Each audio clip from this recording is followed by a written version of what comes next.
Agora, Hora da UENG, uma ponte para o seu futuro. Uma parceria Fundação Santa Luzia e Universidade do Estado de Minas Gerais. Unidade Carangola. Hora da UENG. Olá, bom dia, ouvintes da Rádio Educativa FM. É um prazer iniciarmos mais um programa Hora da UENG. Meu nome é Amanda, sou professora da UENG, Unidade Carangola, e hoje traremos um tema muito importante para a informação da sociedade. Nós vamos falar sobre autismo, transtorno do espectro do autismo ao longo da vida. Convidem os seus amigos para ouvirem, assistirem posteriormente via YouTube essa entrevista que faremos aqui. Participem do programa ao vivo, enviando as suas perguntas pelo WhatsApp da rádio. Lembrando a vocês o número da rádio já famoso, já conhecido, que é o 999-090905. Não deixem de participar.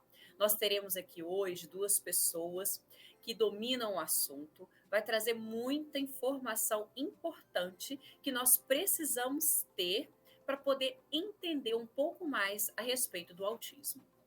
O autismo tem como nome técnico transtorno do espectro autista. É um transtorno do neurodesenvolvimento que afeta principalmente a capacidade de comunicação social da pessoa, desenvolvendo comportamentos restritivos e repetitivos que se manifestam desde os primeiros anos de vida.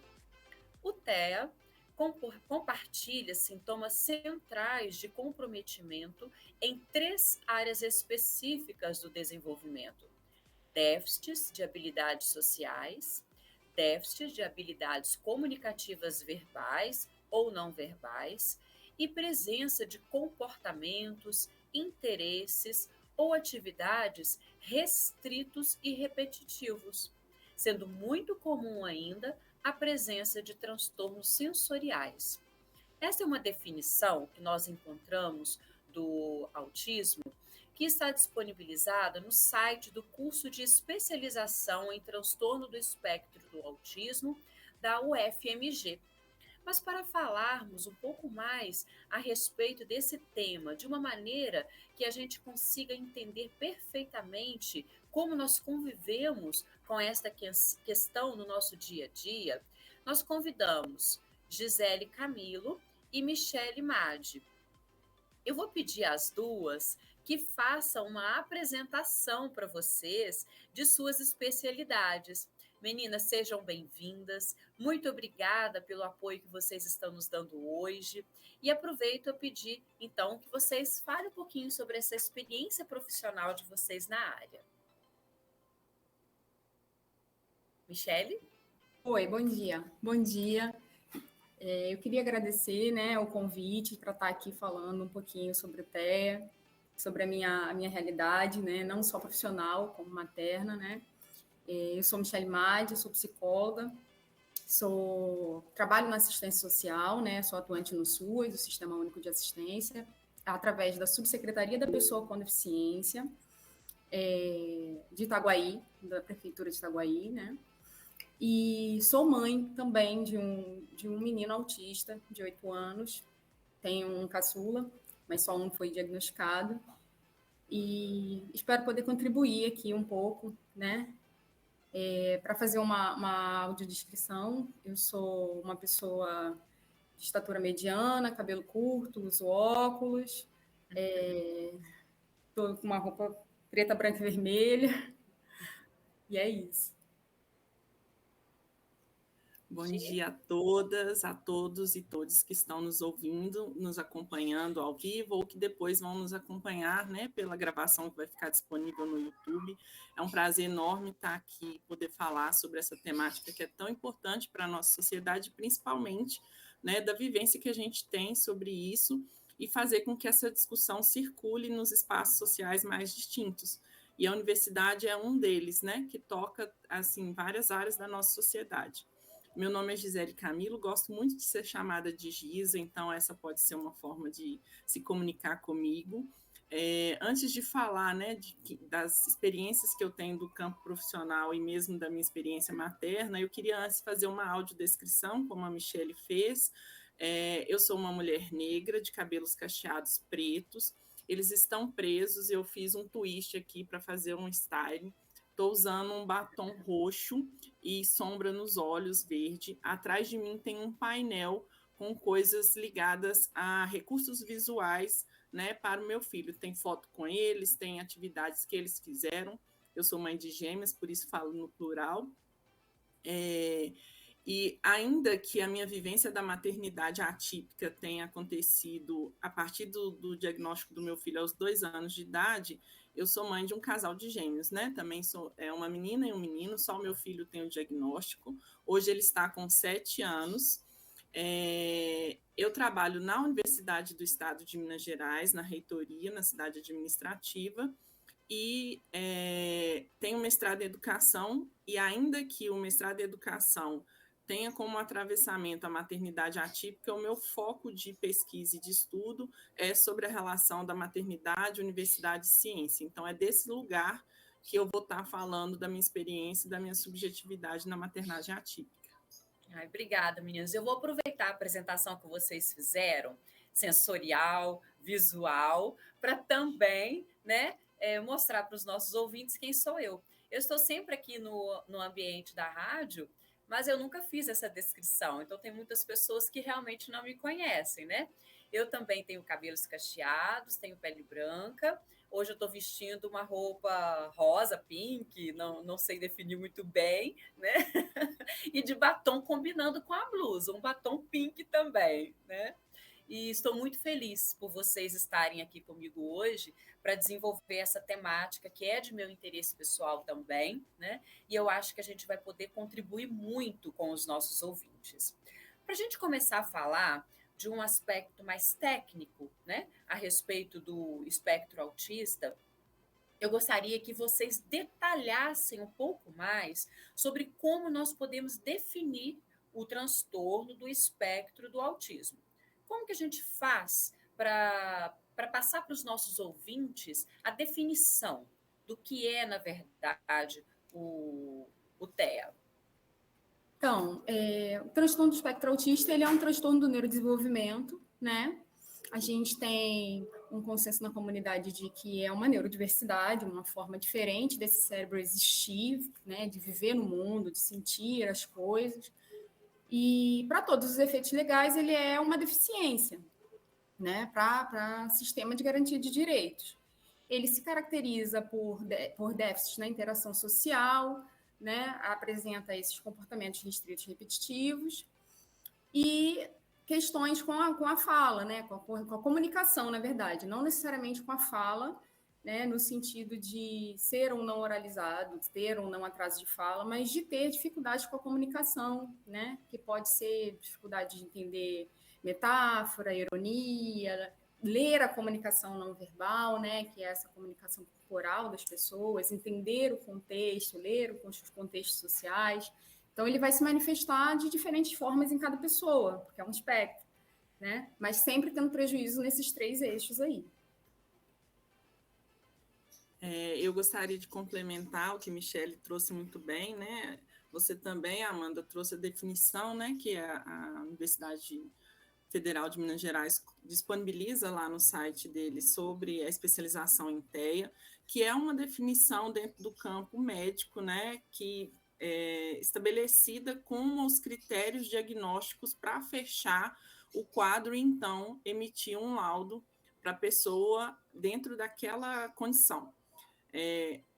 Da parte técnica é isso, né? É importante saber que esses 3 critérios vão ser avaliados, né? E uma vez que esses 3 critérios se apresentem na condição da pessoa e tragam prejuízo para essa pessoa, o diagnóstico então é fechado.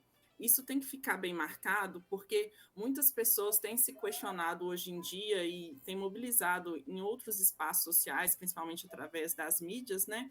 Que alguns sintomas que elas apresentam pode ou não ligá-las à condição do autismo. Então, caso não esteja dentro desses critérios diagnósticos, então pode ser um outro diagnóstico que a pessoa tenha, pode ser um outro transtorno do desenvolvimento, ou mesmo um outro transtorno de ordem diferente.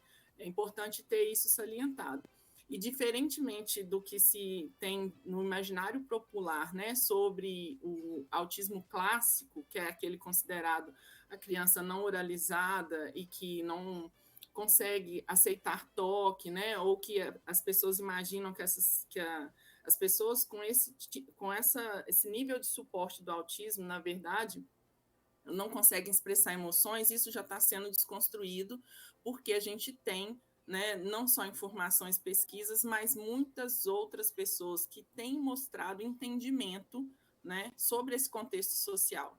Recentemente saiu uma notícia nas grandes mídias de um professor da Universidade de Harvard que foi diagnosticado com autismo quando criança e só aos 11 anos de idade ele começou a falar.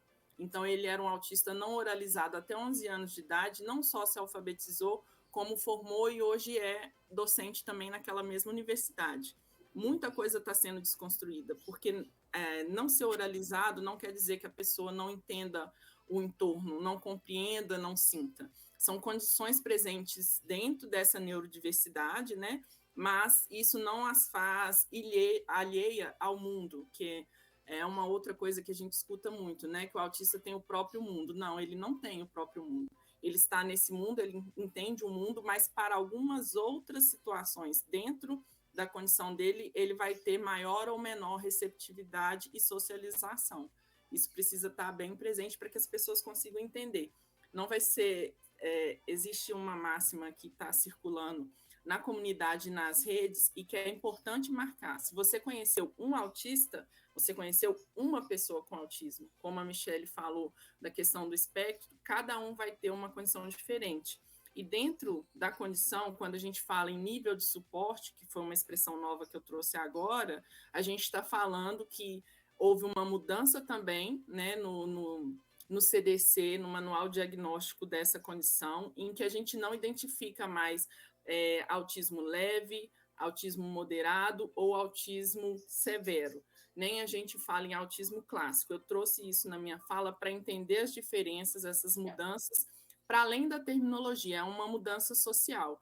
Porque a pessoa com autismo ela pode ter nível de suporte 1, que é um suporte menor, ou nenhum suporte para uma atividade, mas outra atividade ela pode apresentar um nível de suporte 2, que é um suporte moderado.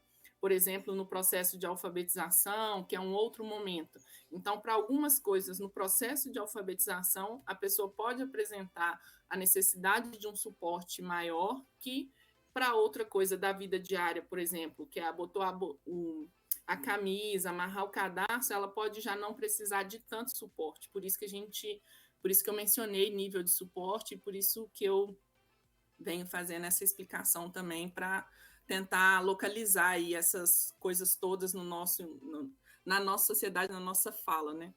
Mas o que você trouxe, Giz, é muito importante, porque eu me lembro, né, de ler anos atrás, estudar anos atrás a respeito do autismo, e a gente vê exatamente essas definições, né? E, inclusive, me lembro de uma palestra que eu tive no mês de mobilização, de conscientização, com um rapaz que foi diagnosticado na adolescência, né?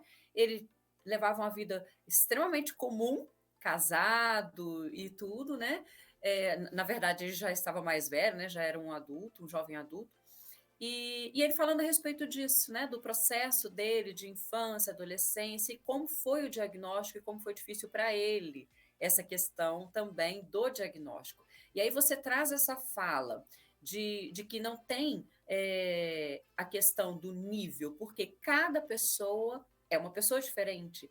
E, embora receba esse diagnóstico, cada um vai reagir de uma forma, vai se desenvolver de uma forma. Isso é muito bacana de deixar claro para os nossos ouvintes, né? Porque, às vezes, quando vem o diagnóstico, há uma certa resistência da família. Vocês concordam comigo? Então, misturando aqui um pouco, né, tanto da minha experiência profissional, né, na Subsecretaria da Pessoa com Deficiência, em Itaguaí, atendendo famílias, como também da minha experiência pessoal enquanto mãe, que recebeu um diagnóstico, né, com filho com 5 anos, e no meio, assim, período pré-pandemia, fechou tudo, né? Foi bem angustiante. O que eu vejo é que há uma discussão, sim, por exemplo, sobre a importância do diagnóstico ser precoce e na própria rede, né? Assim, a rede de saúde, assistência, educação, tem essa discussão também sobre o quanto as famílias estão assim sedentas porque elas querem um diagnóstico como se e muitas vezes até de uma forma pejorativa, né? Elas querem isso para ter benefício social, elas querem isso para conseguir vaga PCD, poucas pessoas ainda conseguem ver como o diagnóstico ele serve como um instrumento de validação da identidade, né? De você se conhecer, saber quem você é, ter o direito de ser, né? Quem você é, entender as suas dificuldades, né? Então, o diagnóstico, por exemplo, para a família, eu acho que tem um papel muito importante no fortalecimento de vínculo dessa relação familiar, né? A gente tem, na história do autismo, muito, muito claro, uma culpabilização materna, né? E tem até uma teoria antiga da mãe geladeira, que existiu, do Bruno Bettelheim, que dizia que a criança não nascia autista, né? Ela se tornava autista porque a mãe não conseguia se ligar afetivamente a essa criança, né? Então, isso é complicado, porque muitas vezes a família não entende as dificuldades da criança e não é necessariamente uma questão de querer aceitar o diagnóstico ou não. A gente está passando por um processo de parentalidade que é uma construção, independente se é o primeiro, segundo, terceiro filho, né? A parentalidade em si é uma construção daquela mãe que nunca é a mesma mãe. Sim. Porque ela está em contextos sociais diferentes, em tempos diferentes em cada filho. Daquele filho que nunca é o mesmo filho. Então, isso já, né, num puerpério, ou então depois quando a criança está maior, mas ainda assim uma relação que é construída diariamente. E ela está nesse processo sem entender o que está acontecendo com esse filho. Então, o diagnóstico, ele chega muitas vezes para tirar esse peso da mãe, que é mais materno, mas muitas vezes até pode se estender a outros familiares, de que não é nada que você fez de errado, não é nada que você deixou de fazer, né? E entender, inclusive, como achar estratégias para lidar com aquilo, com aquelas dificuldades que a criança apresenta, né? Então, isso faz muita diferença. E a gente ainda tem, sim, um estereótipo muito grande, apesar, né, de estar caminhando para uma evolução da amplitude desse diagnóstico, a gente tem ainda uma coisa muito estereotipada do que é ser autista. Então, por exemplo, eu me formei em 2009 e a minha formação na faculdade, né, na graduação, era muito essa coisa hollywoodiana, classista, né, do autista que só se balança, que não olha para ninguém, que não permite que ninguém encoste e tudo. E aí o meu filho, por exemplo, ele começou a falar, ele não falava com 3 anos de idade. E o pediatra falava para mim que não tinha nada de errado, absolutamente nada de errado, ele não falar. E eu insistindo com o pediatra, e o pediatra achava que eu era maluca, porque as mães são malucas, né? Todas as mães são malucas. Geralmente é assim que a gente é tratado nos lugares. É como se todo mundo soubesse um pouco mais sobre o seu filho do que você que está ali com ele o tempo todo. E tem coisas que não tem como, né? Porque você vive com aquela criança. É óbvio que você não vai ter, de repente, um repertório técnico, né? Mas você tem características, sinais dessa criança que, numa consulta de 40 minutos, ninguém consegue saber, né? A amplitude, a intensidade, enfim. E ele achava que não tinha nada de errado. E aí, quando eu fui num congresso, foi até um congresso no dia 2 de abril, que é o dia da conscientização, né? Com um padrinho deles, que é meu amigo de infância, que a gente foi no Rio Te Ama, que teve aqui no Rio de Janeiro. E aí a gente foi vendo que existiam outras formas de ser autista. A gente foi vendo autista que não era oralizado até a adolescência, dando palestra. A gente foi vendo famílias dando o seu depoimento, né? as pessoas falando como as pessoas transitam no espectro, que foi quando acendeu aquela luz. Eu falei para ele, Vinícius, eu acho que o Chico é autista. E ainda assim, a gente ainda ficou, na maior parte das pessoas, assim, né, ouvindo essa coisa de, não, mas ele conversa, não, mas ele abraça, não, mas ele fala com as pessoas, e bem estereotipado, né? E aí foi um processo, no meu caso, assim, que eu precisei de provas para conseguir convencer que era talvez convencer o próprio setor de saúde de que era preciso investigar minimamente, né? Eu troquei de pediatra, aí, né, levei laudo da escola, né, relatório da escola, falando das dificuldades deles sociais, de iniciar a brincadeira, de entender o contexto. Meu filho não desenhava, meu filho colava no desenho, assim, chegava segunda-feira, desenhe seu final de semana, ele desenhava o final de semana do colega. Ele tinha muita dificuldade com essa coisa abstrata de transformar aquilo que ele viveu num desenho, né? E aí a gente fez audiometria para ver se ele escutava, depois fez o PAC, né, que é o Exame de Processamento Auditivo Central, porque ele poderia escutar, mas poderia não compreender o que ele escutava, né?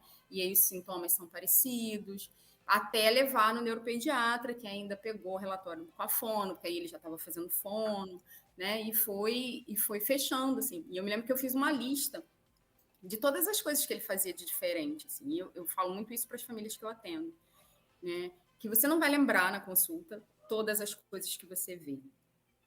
E muitas vezes, dependendo do profissional que você pega, você não vai conseguir falar todas essas coisas, né? Ou porque não vai dar tempo, ou porque ele não vai estar disposto a ouvir, porque é uma realidade ainda, né? A falta de empatia e acolhimento. Sim. Ou porque não vai ser realmente possível. Então, eu fiz uma lista. Eu lembro que eu levei umas 2 folhas de coisas que ele fazia que eu não achava que eram comuns, né, em outras crianças. E entreguei junto com os laudos. E aí ele teve o trabalho, né, de ler tudo e tudo. E aí ele falou, não, realmente tem isso, tem isso. E aí fechou o diagnóstico dele um pouco mais para frente, 1 ano depois, mais ou menos, fechou o diagnóstico dele. E, assim, as pessoas, que eu acho que é uma coisa que a gente tem que falar também sobre o processo diagnóstico, é como se impacta a família no meio que ela vive, né? Porque a gente tem gente deslegitimando esse diagnóstico, insistindo que essa mãe, que geralmente é a mãe, tá vendo coisa onde não tem, ou então tá querendo se beneficiar desse diagnóstico. Está exagerando. Né? Sabe? E aí acaba desapoiando essa mãe a procurar uma rede, a procurar um tratamento, né? Tem o fato também de você estar nesse processo com seu filho que está sendo diagnosticado e você não ter nenhum apoio no sentido de que vai ficar tudo bem, porque a narrativa que a gente escuta ainda é muito de lamento, né? E até porque a visão que a gente tem sobre uma pessoa com deficiência é uma visão trágica, né? Verdade. A gente é ensinado culturalmente a ver uma pessoa com deficiência e se perguntar o que ela tem antes de quem ela é, né? E de imaginar toda uma história trágica para essa pessoa. É impossível que ela seja feliz, que é uma coisa muito triste. Então assim, eu, por exemplo, entre o Francisco e o Joaquim, que é meu caçula, eu perdi um filho. Eu tive um aborto espontâneo e foi um profundo sofrimento para mim. Mas o que eu ouvia das pessoas é que eu não devia chorar aquela perda, não devia sentir, porque se o meu corpo abortou espontaneamente, provavelmente seria um bebê com deficiência, seria uma criança que seria doente, que acabaria com a minha vida, que eu não poderia trabalhar, não ia poder estudar, e aquilo seria uma condenação. Né? Não faz sentido. E é o que você disse, muitas questões, né, que nós escutamos e que nós acompanhamos são enraizadas na nossa cultura. E a gente acaba repetindo. Exatamente, a gente vai repetindo, sem ter noção até do que está falando. Sim. Né? E aí, logo depois, ele foi... que isso causa no outro. Sim, logo depois ele foi diagnosticado, e aí começaram assim, aqueles olhares de sinto muito, nossa, ele tem um diagnóstico, sinto muito, então, não parece. E eu me neguei a lamentar, assim, porque eu acho que meu filho um menino incrível, não vou lamentar momento nenhum da existência dele. E eu acho que, sim, se esperavam que ele, por ter uma deficiência, ia parar a minha vida, pelo contrário, ele me moveu. Porque foi por causa dele que eu fui estudar, foi por causa dele que eu saí dessa coisa só técnica, que é geralzona, né? Do que vai ter, se vai ter comorbidade, se não vai ter comorbidade, se tem incidência maior a suicídio, e conseguir ampliar para vou pesquisar pessoas com deficiência na internet, vou seguir essas pessoas, ouvir o que elas têm para dizer, conhecer pessoas que meu filho vai crescer, né? Pessoas autistas, adolescentes, adultas, famílias que vivem com isso, e ampliei para outras deficiências. E hoje estou trabalhando onde eu estou, sendo atravessada por essas histórias, né? Por causa dele. Ele foi a minha revolução, com certeza foi. Né? E interessante, falar da Michele, possibilidade. Interessante que dentro da sua fala e da sua formação, né? Você como psicóloga, e tenho certeza que o seu posicionamento hoje, por vivenciar esta situação, você tem uma capacidade de se colocar no lugar do outro, uma empatia muito maior em relação a isso e ajudar muito mais as famílias, né? E às vezes o que a gente sente falta nesse momento de um diagnóstico, que a gente está falando aqui sobre a questão do diagnóstico precoce, desse envolvimento da família, como é receber o diagnóstico, é fundamental nós termos isso, né? Você precisou de trocar de profissionais porque eles não estavam vendo o que você estava relatando. Então, a gente precisa desse olhar, dessa empatia dos profissionais também para nos orientar, porque nós estamos ali buscando ajuda, né? Nós estamos, às vezes, perdidos, sem saber o que fazer, buscando esse apoio, essa orientação. Sim, né? Então, Amanda, sobre isso, eu realmente espero. Eu acho que assim, é uma coisa que a gente tem que lembrar todo dia. Né? Todo mundo está travando algum tipo de batalha nessa vida. Então, eu espero realmente continuar fortalecendo essa empatia. E o que a gente faz em Itaguaí, pela subsecretaria, é justamente trazer essa temática da discussão da responsabilidade da rede intersetorial na construção dessa narrativa de cuidado, sabe? Que é a escola, não é só a saúde, né? Mas a escola, a saúde, a assistência, desconstruir esse olhar trágico sobre a pessoa com deficiência, sobre o TEA. Então, se você recebe um usuário do serviço que fala que o filho é problemático, por exemplo, você não pode ouvir isso e calar, porque foi ele que trouxe essa fala. Você tem um papel ali de desconstruir essa imagem com essa família, de mostrar para ele que não é só a falta, não é só a ausência, não é só o não caber, sabe? É a possibilidade, são as potencialidades, são os direitos de existir e de ocupar os espaços. Porque lá fora eles vão ouvir isso muito e eles não podem absorver. Então, esses lugares são lugares de construção dessa narrativa do cuidado. É uma responsabilidade nossa. É verdade. Gisa, você gostaria de falar um pouco a respeito dessa questão também? Quero muito. Coisa para falar, né? E essa já é a segunda vez que eu divido uma mesa com Michele, então a conheço toda a potência que ela carrega, né? E é sempre muito bom ouvir o que ela tem para dizer. Mas eu queria também complementar outras questões, desde os sinais precoces do autismo, como também em relação à importância do diagnóstico. E uma coisa é a importância do diagnóstico, outra coisa é a importância do diagnóstico precoce. São então, coisas vou te cortar para chamar a atenção dos nossos ouvintes. Sim. Por quê? Porque agora a gente vai entrar numa questão que é de extrema delicadeza e atenção. A gente precisa de realmente ter atenção. Né? Desculpa te cortar, vou voltar para você agora.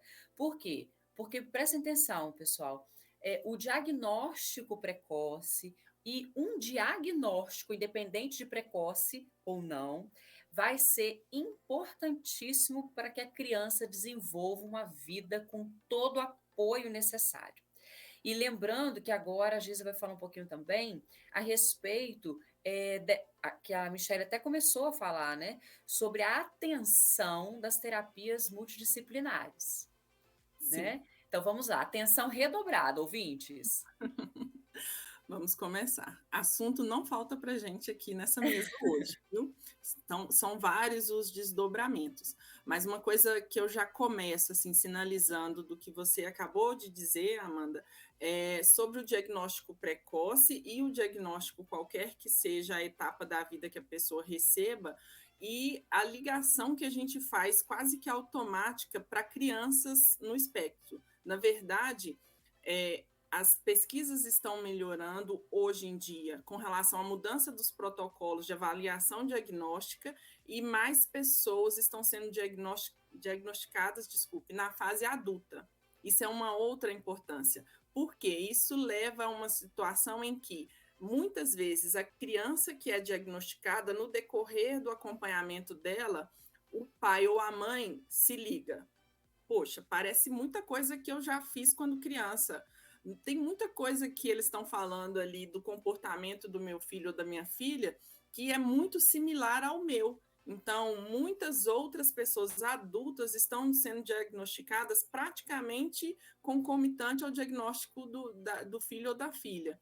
Isso é importante de marcar aqui, porque a importância do diagnóstico nesse momento, para além de ser precoce, para as intervenções necessárias que precisam ser garantidas para o pleno desenvolvimento daquela criança, o diagnóstico na fase adulta, ele vem para o que Michele falou antes, para essa identidade, para esse reconhecimento, esse empoderamento da própria pessoa no seu lugar social, no seu lugar no mundo, e para ela compreender as dificuldades que ela sempre carregou durante a vida e não houve a compreensão, e ainda aquilo que pode ser adaptado, que é a palavra de lei dentro da condição do espectro autista. Adaptação, inclusão, para que ela consiga estar em sociedade de uma maneira mais... na perspectiva inclusiva, né? De uma maneira mais... na perspectiva inclusiva, que ela consiga estar ali. E tudo que vocês disseram nesse entorno também tem a ver com a desconstrução do imaginário capacitista. Essa é outra palavra importante Sim. Que a gente precisa marcar. O capacitismo que a gente carrega para pessoas com deficiência, independente se é autismo ou não. Muitas mudanças que houveram em relação a forma do entendimento às deficiências começa a romper com essa imagem da deficiência no modelo biomédico para o modelo social. O modelo social da deficiência reconhece a pessoa antes da deficiência, que foi o que a Michele falou, né? Quem é você antes do que você tem? Isso a gente precisa ter muito nítido na nossa cabeça, porque a forma como a gente vai se relacionar quando estiver com uma pessoa com deficiência é uma forma diferente. A gente vai reconhecer a pessoa primeiro antes da deficiência que ela tem. E deficiência dentro da comunidade, essa identidade da deficiência não é tida como algo pejorativo, menor, trágico, que foram informações importantes que vocês trouxeram também. A deficiência é uma condição da pessoa, faz parte da vida dela. Né? E tem pessoas que nascem com deficiência, tem pessoas que se tornam, que a deficiência aparece para elas ao longo da vida, né? Seja por um diagnóstico tardio, seja por um acidente que depois possa vir a fazer com que essa pessoa, por exemplo, tenha uma deficiência de locomoção. Eu estou trazendo esses exemplos porque, às vezes, na nossa forma de pensar e de agir, só existe um tipo de deficiência e uma forma de ter deficiência, é desde quando nasce, e não é assim, a gente precisa ampliar o olhar. Então, uma ação como essa, um programa na rádio educativa da universidade, que traz um tema tão importante para debate, é uma ação específica de inclusão, é uma ação específica para que esse imaginário seja rompido e para que a gente possa também trazer outras informações. Eu não vou falar nada do ponto de vista clínico, médico, porque não é a minha expertise, nem é a minha formação acadêmica. Eu vou falar da minha vivência da maternidade com autismo, sinais precoces a partir dali. Muito parecido com Michele, durante todo o tempo em que eu fiz o pré-natal do meu filho, eu ouvia muito... seu filho não tem nenhuma coisa que sinalize uma preocupação. Cada criança tem seu tempo, essa frase a gente precisa romper com isso, porque isso atrasa muito a intervenção das crianças. Menino e menina desenvolvem diferentemente, então às vezes o menino demora mais a falar porque é menino. Não, não é isso. Existem marcos de desenvolvimento que naquela carteira de vacinação que a gente recebe, né, quando a criança nasce e leva para o acompanhamento dela, tem ali uns pontos médicos que o pediatra vai avaliar. A outra coisa que a Michele trouxe, e é importante marcar aqui, é que toda a formação médica, até o momento, agora que se começa a abrir mais as discussões, ter disciplinas específicas sobre o autismo, para que o olhar médico passe dessa noção só médica e vá também para o comportamental, que é uma outra área. Uhum. Que é uma outra área, que é quando a mãe leva, a mãe ou o cuidador principal, porque pode ser o pai, pode ser os avós, pode ser os tios, a gente sabe que existem diversas formatações de família na nossa sociedade. O cuidador ou cuidadora principal que leva essa criança e diz ao médico, o comportamento dela me preocupa, porque é o comportamento que a gente vai observar, que os 40 minutos, se muito, vai ser observado pelo médico. A gente vai falar, eu sei que essa criança está me ouvindo, porque é o que aconteceu com meu filho. Eu sabia que ele estava me ouvindo, porque outros sons, no decorrer do dia, ele ouvia, ele respondia a esses sons. Mas quando ele era chamado pelo nome, nem sempre ele olhava na minha direção. Nem sempre ele respondia com um gesto de entendimento qualquer que seja. A fala dele também demorou a chegar. Aos 3 anos de idade, ele falava 2 palavras, vovó e bola. O aumento da fala dele aconteceu após intervenções. Então, é a questão da criança parecer não ouvir quando você chama, é um sinal.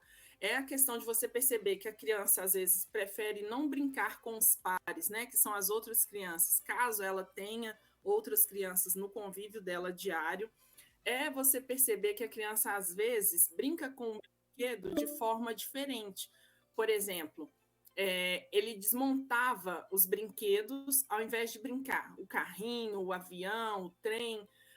Ou então, o interesse dele estava sempre por coisas que giram. Então, ventilador, pneu, roda, né? A roda, qualquer movimento circular, ele ficava vidrado naquilo, ele ficava parado olhando por muito tempo. E aí, no caso do diagnóstico da fase adulta, né, para mim, por exemplo, foi reconhecer, e minha mãe mesmo falar comigo, você, Gisele, ficava horas no quintal de casa, sentada, olhando diretamente para o sol. Você ficava mais de 2 horas, quando criança, olhando diretamente para o sol. Não estou dizendo com isso que eu tenho um diagnóstico, até porque não é um caminho ainda que eu busquei. Mas para sinalizar que, às vezes, a gente vê um comportamento na criança e reconhece na gente algumas características. Então, até aqui, desses sinais que eu falei, é o que a gente trouxe antes, que pode soar como termo técnico, né? O interesse restrito e repetitivo, no caso do meu filho, que eram os movimentos circulares, o prejuízo na fala ou na comunicação, né? Porque ele não trazia a fala desenvolvida para uma idade que já era esperado. Algumas palavras, inclusive, a fonoaudiologia aponta, né? Para qual idade, quantas palavras a criança fala, ou se ela já é capaz de formar frases com 2 palavras, por exemplo. Tudo isso que a gente vem descobrir depois que começa a intervenção, né? Que a gente tem coisas como automático no desenvolvimento da criança.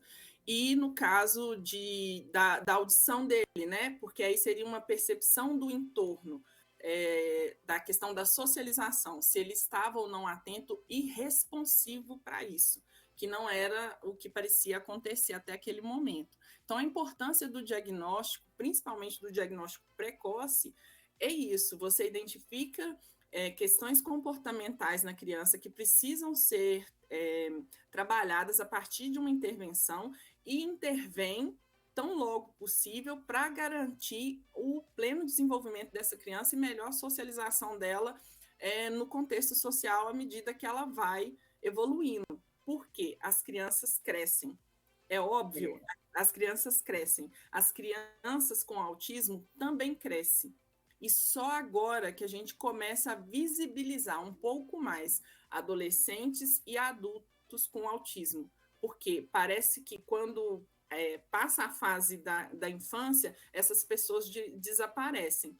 E se os números, como o CDC trouxe recentemente a estatística, que em 2019 era de 1 para 59, 54 pessoas diagnosticadas, meu filho estava entre elas, hoje esse número subiu de 1 para 36. Significa uma epidemia de autismo? Não, não é uma epidemia, não é moda. Acontece que os protocolos diagnósticos, as pesquisas em torno desse protocolo têm avançado de modo tal que os diagnósticos têm acontecido mais precocemente.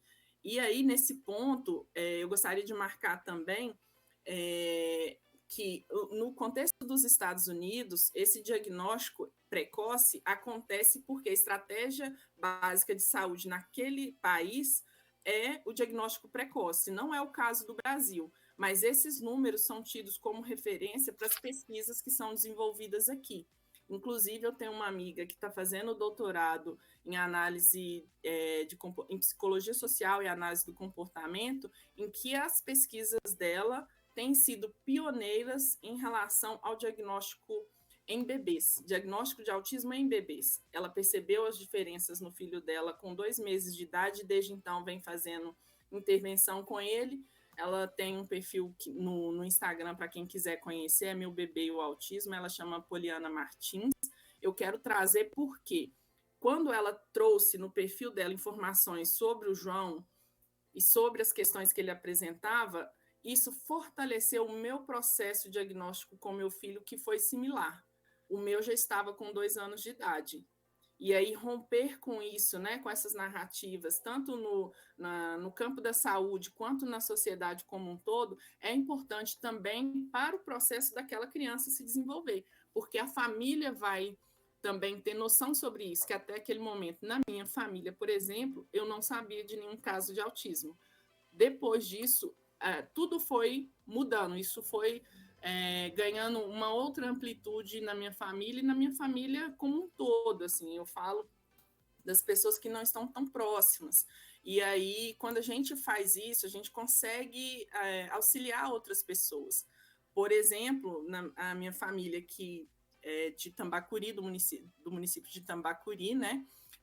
Eu já pude trocar ideias, informações de estratégias que eu utilizo com meu filho na alfabetização, com a minha tia que trabalha numa escola e tem crianças lá que estavam necessitando urgente de intervenção nesse sentido. São outras pessoas que chegam para mim hoje falando de sinais que percebem no comportamento do filho para encaminhamento sobre isso.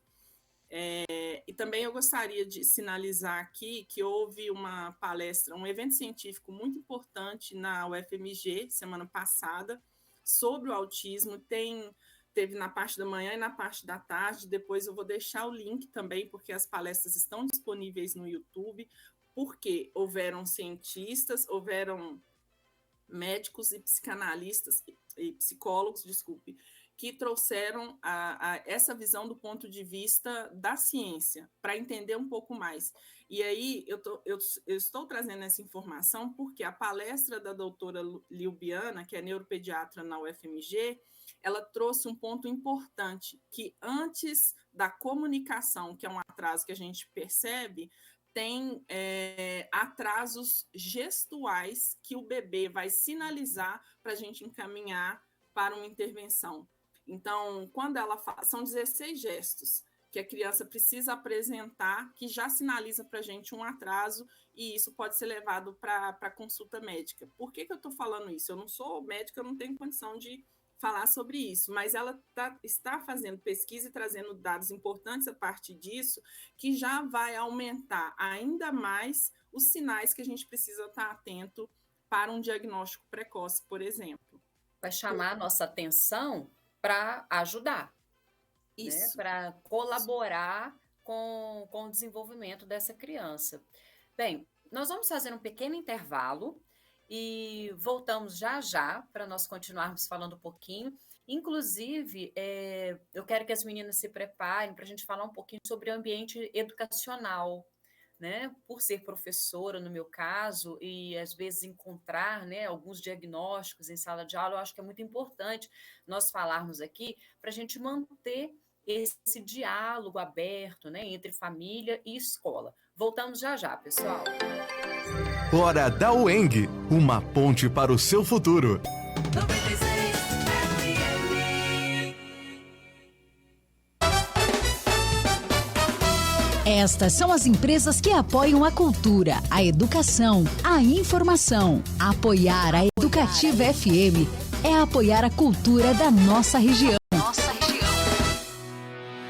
Se você é aposentado ou pensionista do INSS, servidor público de Minas e SIAP, aproveite as taxas imperdíveis do Sicoob Saúde para crédito consignado. Escolha estar mais perto da sua tranquilidade financeira. Contrate o crédito consignado Sicoob Saúde e parcele o pagamento em até 96 vezes, com agilidade na liberação e sem avalista. Mas atenção, é na agência Sicoob Saúde, localizada na rua Santa Luzia 34 Centro, em frente ao laboratório José Amaro. Telefone 32 3741 3966.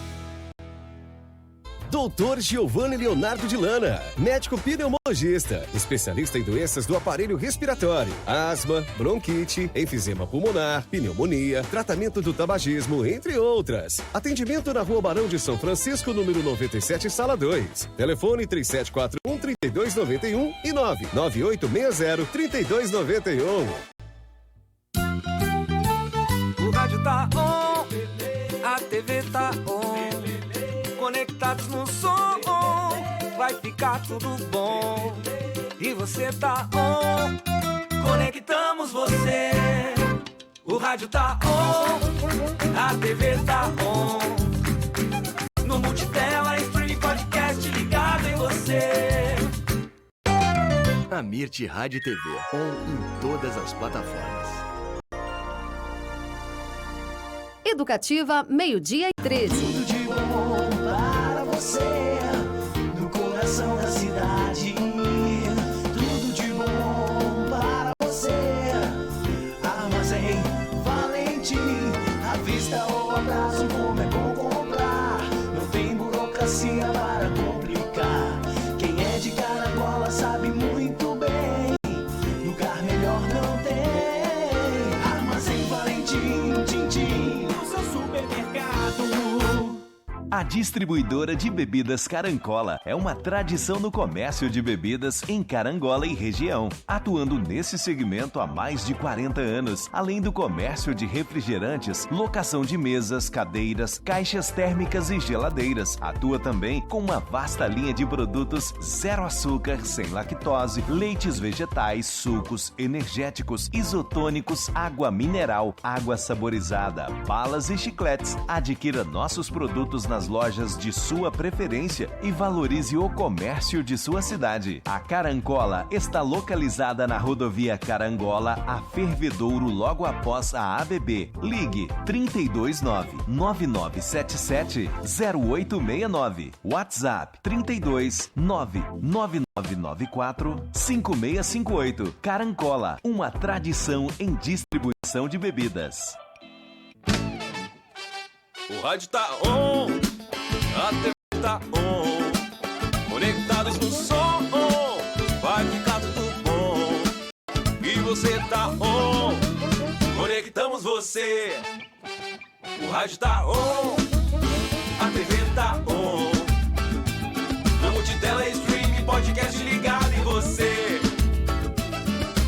A Mirte Rádio e TV, on em todas as plataformas. Rosa Maria. Rosa Maria. Sandálias e perfumes importados. Os melhores perfumes e os melhores preços para você presentear. Rua Marechal Deodoro, 110, Centro de Carangola. 3741-7496. Rosa Maria.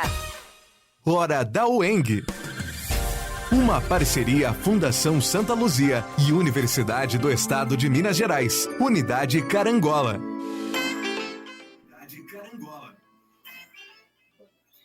Bom dia novamente, ouvintes da Rádio Educativa.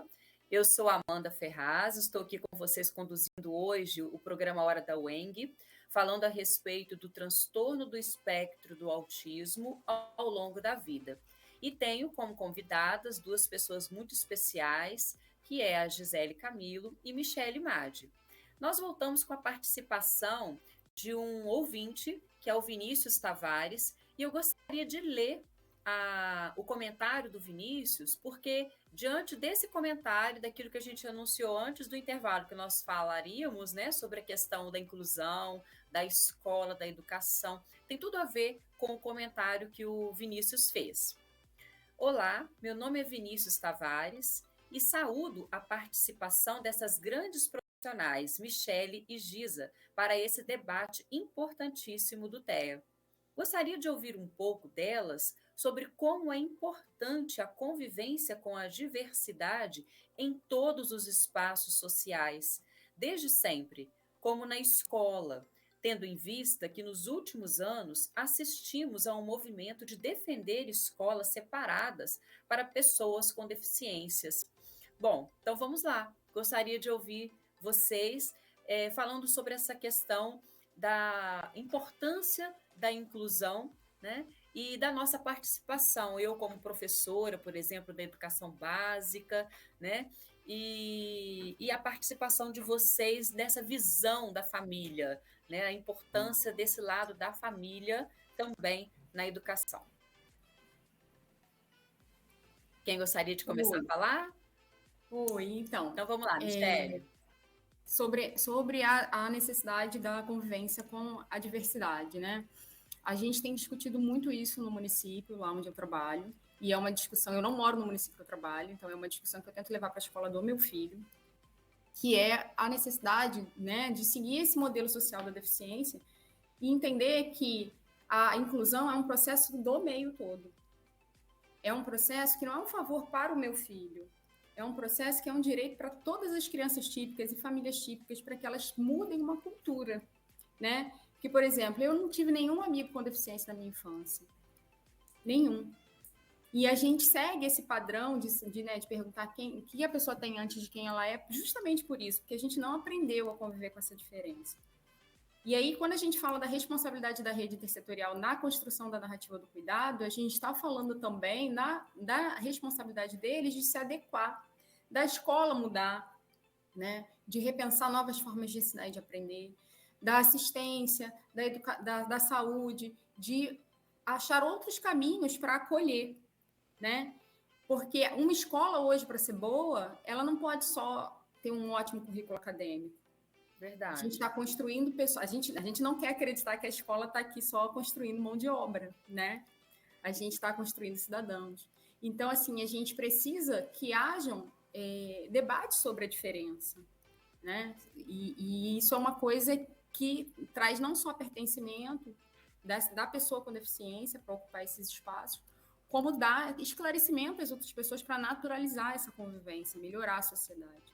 Então, lá em Itaguaí, por exemplo, na assistência social como um todo, na política de assistência social, que é nacional, a gente tem preconizado um grupo gestor do BPC na escola. Não sei se vocês conhecem o que é BPC. BPC é o Benefício de Prestação Continuada da Assistência Social, né, que foi instituído pela Lei Orgânica da Assistência, que chamam de LOAS, e ele é dado a pessoas com deficiência ou com impedimento crônico de viver plenamente na sociedade, assim como idosos acima de 65 anos com um perfil específico de renda, né?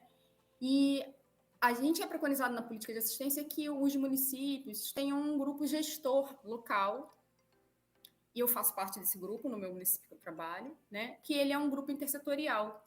E aí lá a gente tem 3 pessoas da assistência, né? Que sou eu, a Poliana e a Jéssica. A Poliana é gerente da proteção básica, a Jéssica é cuidadora na subsecretaria, no mesmo lugar que eu trabalho. Tem a Amanda, que é da representante da saúde, e tem a América, que trabalha na educação inclusiva.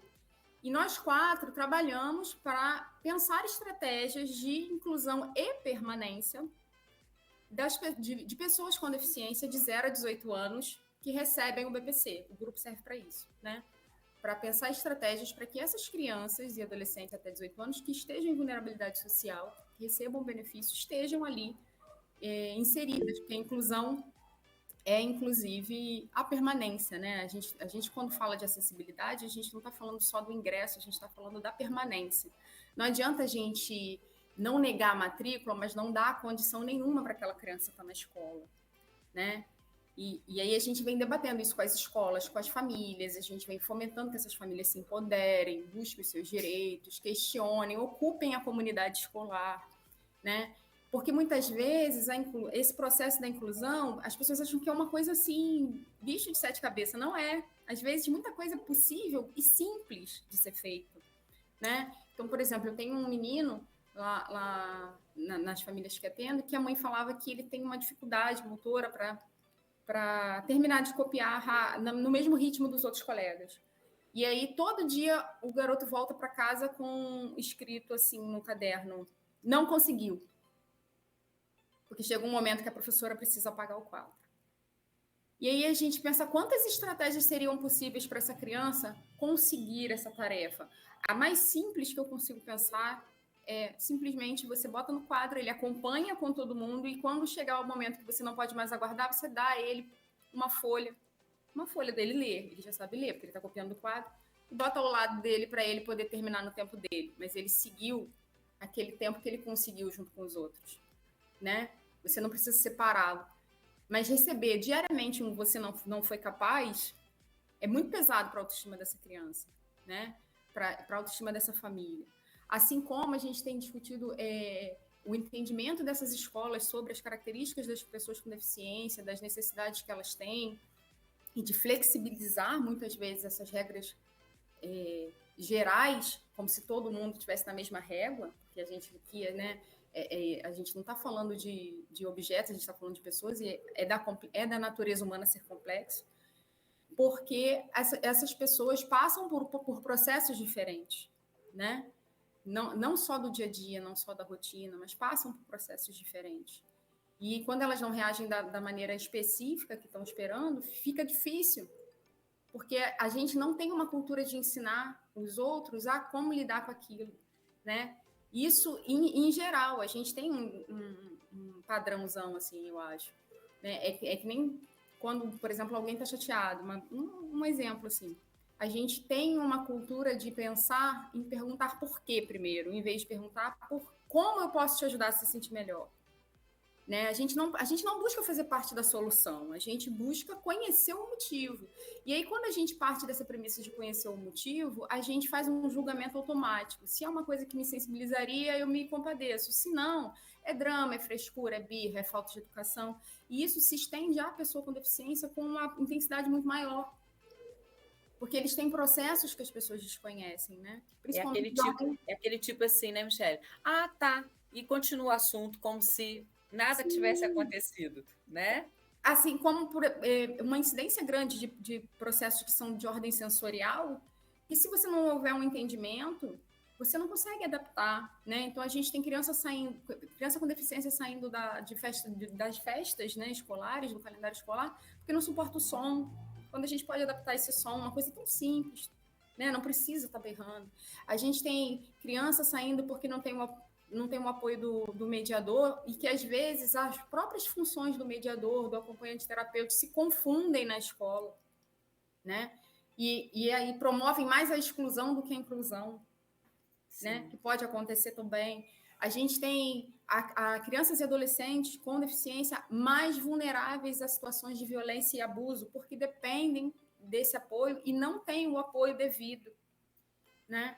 Então, há necessidade de se colocar como parte da questão, né? Até porque a deficiência, como a Gisele falou, né, pode ser adquirida. E eu não acho muito bacana a gente falar assim, partir dessa premissa, tá? Para sensibilizar, eu não acho muito bacana a gente pensar assim, amanhã pode ser você. Porque parece que a gente está dizendo, tipo assim, se sensibilize, porque... E se acontecer contigo? Uhum. Eu acho que a gente tem que se sensibilizar porque acontece com alguém, né? E porque as pessoas são diferentes. E porque a diferença existe e ela tem que ocupar todos os lugares, é legítimo isso. Né? Eles têm o direito disso, de estar aqui, como meu filho tem o direito, e eu já tive que discutir com pessoas próximas sobre esse direito. Né? Eu achei interessante, Michele, na sua fala, a questão das festas escolares, né? às vezes a gente dentro da escola, eu vou falar como professora, né? Em alguns momentos, ao invés de tentar fazer a interação, ai, me fugiu a palavra, né? A inclusão. A inclusão, obrigada. A inclusão a gente acaba separando, né? E eu sei que nós somos imperfeitos, estamos num processo constante de aprendizagem, mas a gente tem que ter a mente aberta para estas questões. Nós estamos lidando com pessoas, nós estamos lidando com ser humano que precisa do nosso afago, que precisa do nosso carinho, que precisa da nossa atenção. E eu acho assim, é lógico que eu não posso falar por todos, mas eu vejo que dentro da escola nós estamos tentando, vou falar por mim, pela minha escola, participar de mais palestras. A escola tem trazido palestras, promovido palestras, para que a gente consiga entender, para que a gente consiga lidar de uma forma que nós sejamos ali pessoas que colaborem e que não exclua. Né? Mas sabemos que é um processo difícil para ambos, né? Para as duas comunidades, a familiar e a escolar. Né? E aí, Giz, eu queria que você falasse um pouquinho, a respeito um pouquinho também da sua experiência, para a gente caminhar para o encerramento, que é uma pena, né? Que a nossa conversa está tão gostosa, a gente está trazendo aqui tanta informação importante que eu tenho certeza que os nossos ouvintes estão se identificando com o que nós estamos falando, e a gente está contribuindo muito, né, para que eles consigam agir dentro de casa ou mesmo dentro do ambiente escolar, fora desse ambiente, no contexto geral social, de uma maneira diferente, com um olhar diferente, né? Ai, que bom. É o que eu disse assim no início, né? Pode parecer, nossa, mas como assim? Mas é verdade. A gente tem assunto demais e é um assunto muito prazeroso para a gente falar, não só pela vivência que a gente tem, né, do ponto de vista pessoal, mas também do profissional. Michele traz aí informações super válidas, né, de uma outra área, que é da área de assistência social, e eu acho essa é uma das coisas que eu sempre gosto muito de ouvir quando ela se coloca, porque ela traz praticamente todas as coisas do nosso entorno social, né? Assim, os preconceitos, as visões, os estereótipos que a gente carrega daquilo que a gente acredita que é ou não a deficiência, né? Mas retomando aqui a sua pergunta e também já linkando com o que Michele falou, a pergunta do Vinícius, a inclusão ela acontece quando as pessoas estão nos espaços. E para a inclusão acontecer, as pessoas com deficiência, quaisquer que sejam, elas têm que estar na escola regular. Sim. É isso que eu acredito. E a escola regular não vai estar preparada para isso, porque a gente está fazendo todo um movimento de inclusão nesse momento. E muito do que tem avançado na inclusão até então vai do que as famílias mobilizaram e mobilizam em prol da inclusão. Então, conversar sobre isso aqui agora, do ponto de vista da experiência pessoal, é também fazer essa construção social, é também fazer com que ações de inclusão aconteçam nos espaços. Então, se a criança, né, no meu caso, eu falo criança porque os meus filhos ainda são crianças, estão na escola regular, eles vão naquele tempo de convivência ali, para além dos professores, da equipe e gestão escolar, eles vão mobilizar a escola como um todo, e o entorno da escola, que é, no caso, as famílias das outras crianças que estão na convivência diária com eles. É aí que a gente muda essa percepção, é aí que a inclusão realmente acontece. Então, trazendo, né, da pergunta do Vinícius, a importância das pessoas estarem nesses outros espaços e não serem direcionadas para as escolas especializadas.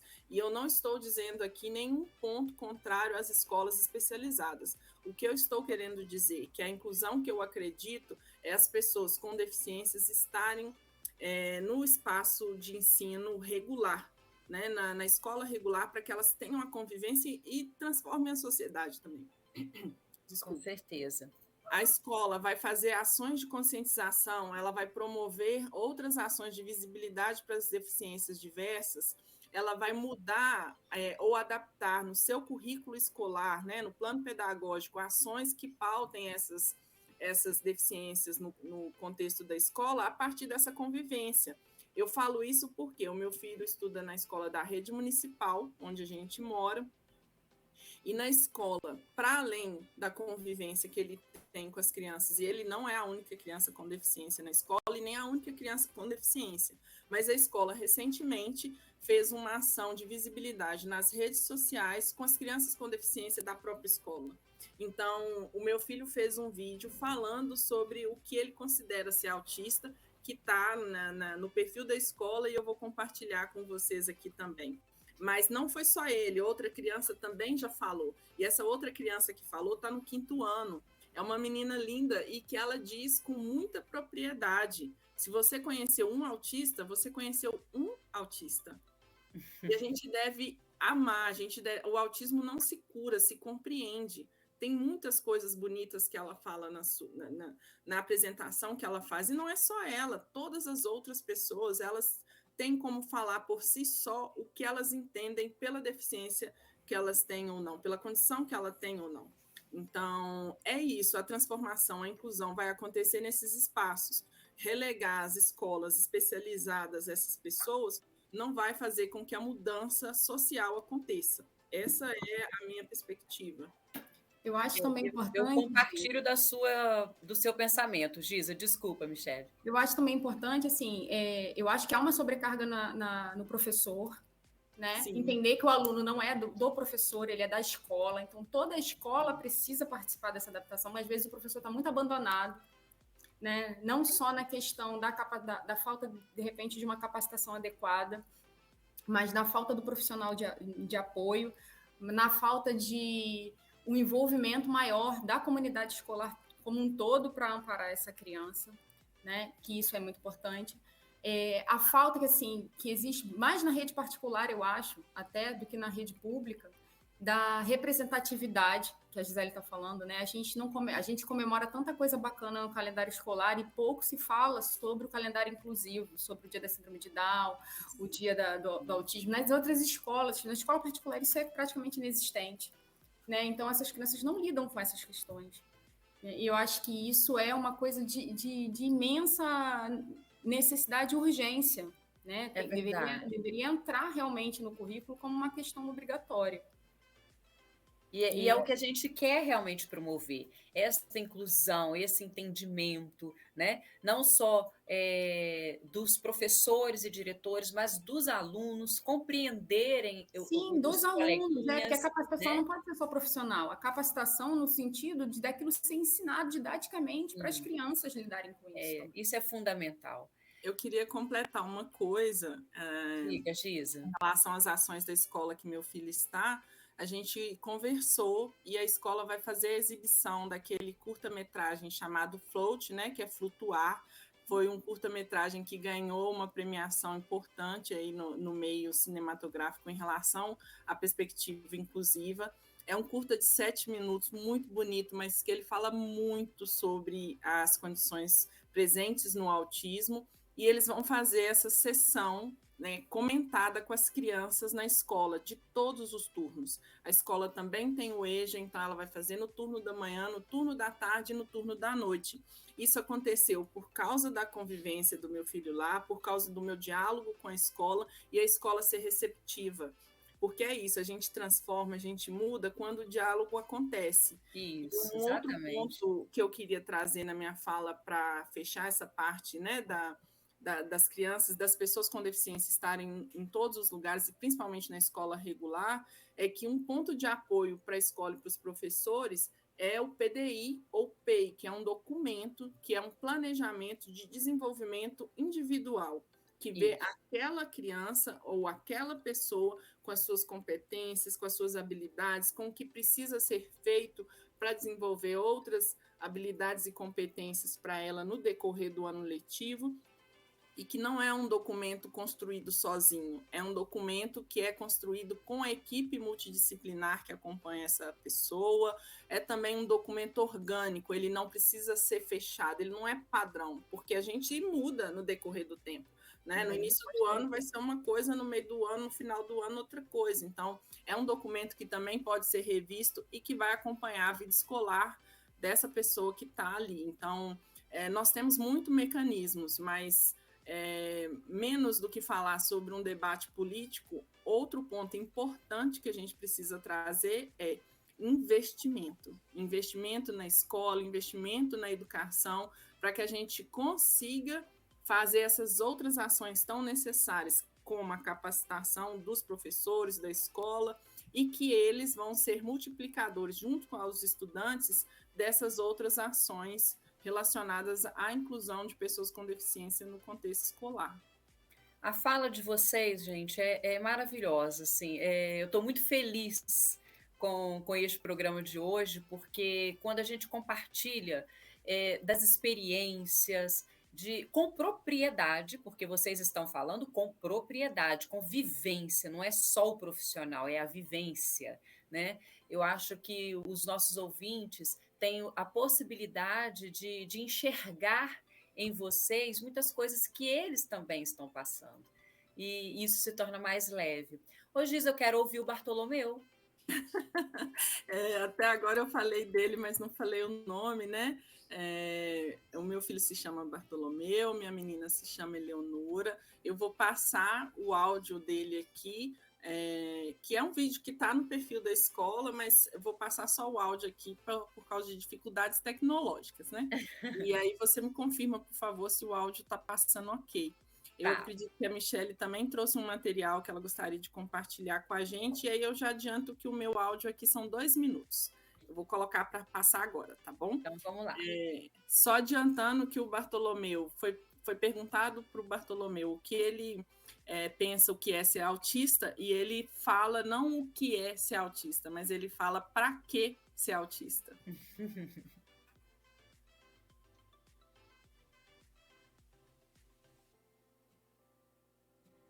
Nós não estamos ouvindo aqui, Giza.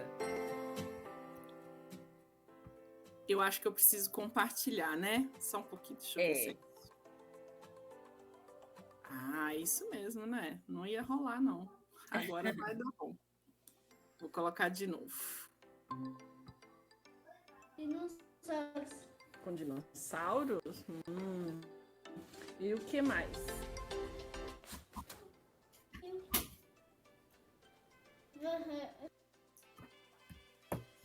O que é ser autista para você, Bartolomeu? Para eu fazer experiência. Experiências com o quê? Me conta. Dinossauros. Com dinossauros? E o que mais?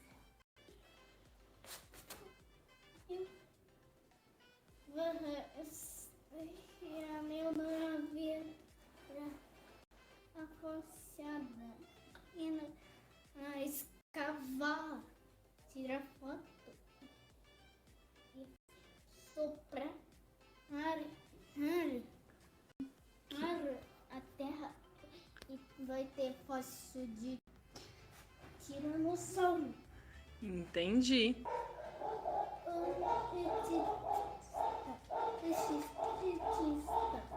Ser diferente é normal. De novo. Olá. Olá. O nome do Bartolomeu. O nome do Bartolomeu? E o que o Bartolomeu gosta? O Bartolomeu gosta de dinossauros? Bartolomeu gosta de dinossauros? Sim ou não? Sim.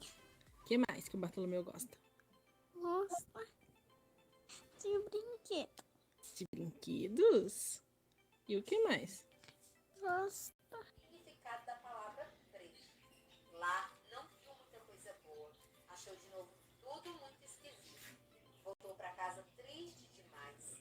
Queria melhorar, mas... Bartolomeu, o que você está fazendo? Me conta. Que incrível seu desenho, cara.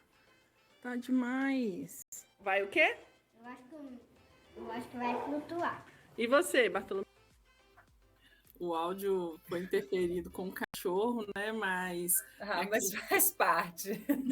Faz parte. Eu acho que o Bartolomeu assistiu a algum programa arqueológico. Porque, ó, ele falou com propriedade de fotografar, escavar. Ele não só gosta de dinossauro, mas ele sabe muito bem como que descobrir os fósseis. Uma das questões, né, dentro da condição é o hiperfoco. O hiperfoco pode ser algo de interesse, uma matéria, um objeto ou um animal, várias coisas, né? Para cada pessoa pode ser algo diferente. No caso dele são os dinossauros, então ele gosta muito, ele conhece muito todas as espécies do alfabeto, ele sabe o nome de uma espécie por letra do alfabeto. E eu que lute para dar conta de saber junto com ele. Também pensei exatamente nisso aqui. Falei, ai, Senhor, como é que dá conta disso, né? Meninas, eu só tenho a agradecer. Foi muito bom, volto a falar e não me canso de falar como foi bom estar com vocês aqui nessa manhã de quinta-feira, conversando a respeito de uma temática tão importante da inclusão, no mês em que nós precisamos olhar para o TEA com este olhar de precisamos abraçar a família, precisamos abraçar as crianças, os adolescentes, os jovens adultos, independente de como recebemos o diagnóstico, temos que estar abertos, né, para dar uma qualidade de vida para as pessoas que estão ao nosso redor. E o nosso objetivo aqui hoje foi isso, que vocês trouxessem essas experiências para os nossos ouvintes, para quem vai assistir posteriormente no YouTube, e que nós possamos fazer algo diferente, né? Plantar uma sementinha diferente para quem está nos ouvindo aqui. Ficamos mais um dia, pessoal, com o programa Hora da UENG. As meninas querem fazer uma fala final? Eu acho que é importante a gente pensar na representatividade, né? Entender que é uma luta coletiva, mas é uma luta para abrir caminho, não é para andar na frente. E que a diferença, ela veio para ficar, ela sempre existiu e hoje ela está aí para ocupar todos os espaços. Se desse tempo, eu ia passar o áudiozinho, mas aí eu não sei se é possível. Tem que ver com vocês. Pode, Clarinho? Vamos lá, Mi. Como é que faz para apresentar aqui? Deixa eu ver como é que é. Eu tenho que pegar... Tenta aí. Essa setinha do lado dos 3 pontinhos. Tá. Na chamada. É uma janela, Gisele? Isso. A última opção aí. Tem 3 opções. Qual que você vai compartilhar? Janela com vídeo e áudio. Ah, deixa eu achar aqui. E aí você marca onde que você vai uma compartilhar. Guia. Isso. Não tem. Deixa eu ver se eu consigo passar ele por fora e vocês escutam. Ah, também é uma boa opção. Porque com o áudio ligado, né? Uhum. Isso.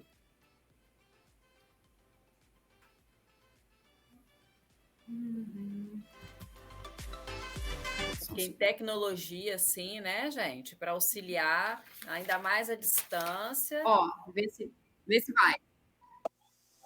E deve ocupar. Tá dando, vamos lá. Agora parou, Michele.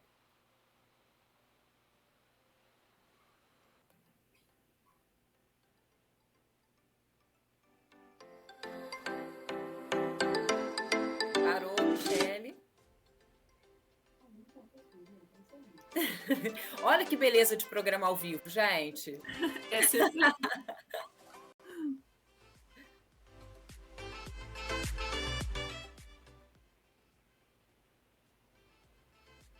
Faz mais uma tentativa aí, Michele.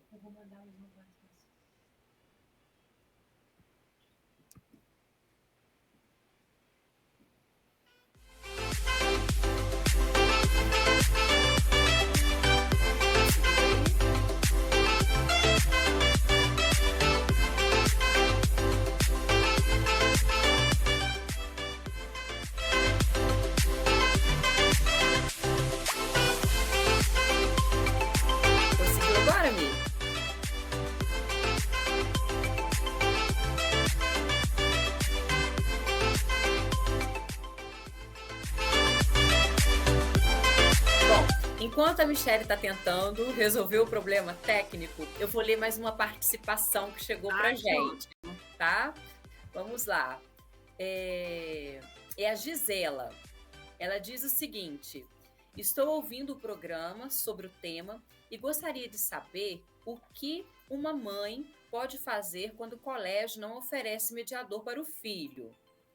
Parabéns por trazer o tema para o programa. As palestrantes são incríveis. E eu já acompanho o trabalho da Gisele e Camilo. Maravilhosas. Ai, que fofo, que bacana. Tem um outro comentário aqui também, pessoal. Boa tarde.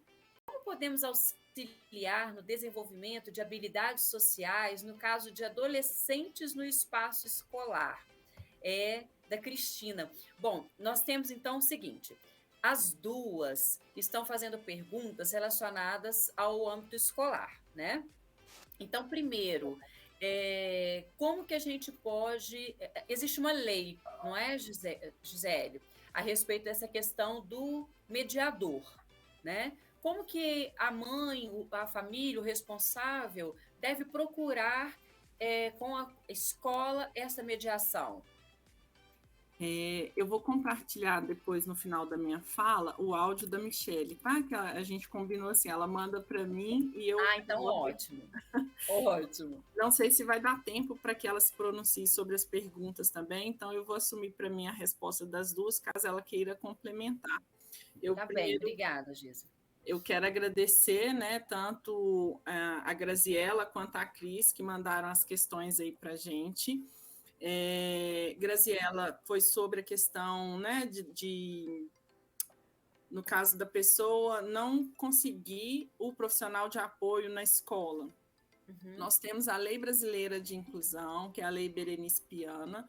Ela é de 2015, eu não lembro o número dela certinho, acho que a Michelle talvez pode passar aqui para a gente, para auxiliar enquanto eu vou respondendo, mas nessa legislação está previsto, né, o profissional de apoio para que a família faça, junto à escola, o diálogo sobre isso. Mas mais do que isso, para que a pessoa, criança ou adolescente, tenha acesso a esse profissional de apoio, isso precisa vir indicado no laudo médico. Então, quem pode dar o laudo para a pessoa com uma condição neurodivergente? É o neurologista, ou no caso de criança, neuropediatra e o psiquiatra. Esses profissionais na área de saúde é que emitem o laudo. A avaliação pode ser feita uma avaliação neuropsicológica, né? Pode ser feita uma avaliação com terapia ocupacional, mas quem vai emitir o laudo para que a família, né, recorra aos direitos daquela pessoa são esses profissionais da área de saúde, né? O médico, o neurologista ou o psiquiatra. Certo. Primeira coisa que é importante marcar é direito. Então, caso a escola não conceda o direito garantido por lei, a família vai precisar mobilizar, né, o Ministério Público. Ela pode ir por esse caminho, ela pode tentar primeiro um diálogo com a Secretaria Municipal de Educação do município que a criança estiver na rede pública, né? E esse profissional de apoio é garantido por lei, independente se na rede pública ou na rede privada. Isso é outra coisa importante de marcar. Caso não seja possível, num diálogo com a escola, judicializar é o caminho para resolução do problema. Mas talvez, no diálogo com a Secretaria Municipal, possa conseguir resolver isso sem precisar por vias judiciais. É preciso tentar isso. Então, primeiramente, o diagnóstico, recorrer, né, à escola, solicitar a escola para a gente fazer essa mediação aí desse diálogo, né, ou no caso procurar diretamente a secretaria, né, para ver se a gente consegue o profissional adequado. Isso, a Secretaria Municipal de Educação para esse diálogo, para garantia do direito, ou então, caso o diálogo com a secretaria também não dê certo, é ir por via judicial mesmo. Infelizmente, a luta é essa. Nós estamos ainda melhorando muito em relação à perspectiva da inclusão. Com relação ao desenvolvimento de habilidades sociais que a Cris mandou, né, para adolescentes em contexto escolar, isso pode ser trabalhado desde a equipe equipe que acompanha a pessoa. No caso do meu filho, ele é atendido por fonoaudiologia, terapia ocupacional, e na psicologia, a abordagem terapêutica que a gente adota é a ciência ABA, que é a análise aplicada do comportamento. É a partir dessa ciência que se intervém no comportamento. Por que eu cito isso? Nós temos ainda instituições sociais que fazem um trabalho com pessoas com autismo, que a abordagem terapêutica é via psicanálise. E psicanálise para autismo não tem evidência científica de resultado. Meu filho foi atendido por uma instituição durante 2 anos, e logo depois, dentro do conhecimento que eu vinha a ter, né, sobre as diferentes abordagens de intervenção no autismo, eu optei, então, por essa intervenção, por acreditar no resultado que ela traz, tanto que já tem feito muitos resultados importantes com ele até então. E existem outras abordagens sendo pesquisadas e trazendo resultados agora, como o RFT, que eu não sei o nome dela em inglês, mas é uma abordagem que vai trabalhar muito a comunicação e a linguagem, principalmente o desenvolvimento de habilidades sociais, que é importante ser feita em grupos, em pares. E aí, com a pessoa do próprio convívio. Como a gente falou mais cedo sobre capacitação para professores, é também uma forma de trazer os estudantes no convívio daquele adolescente a noção dessas competências que podem ser desenvolvidas na socialização. A Michele falou aqui no chat uma coisa importante, né, que é o TCC, que é a terapia cognitivo-comportamental, que também tem evidência, significa que tem dados robustos dentro da ciência que colocam a efetividade do desenvolvimento dessa intervenção em pessoas com autismo. Michele, seu áudio já está pronto? Vou compartilhar aqui. Tem, se você não conseguir aí, eu passo aqui no celular, aí boto para passar o áudio, tá? Ótimo. Tá. Vamos fazer essa mediação aqui, gente, porque eu estou ansiosa para ouvir o áudio. Não sei vocês. Vou colocar aqui para passar. Vai lá, acho que agora vai dar certo. Um pouquinho o áudio muito.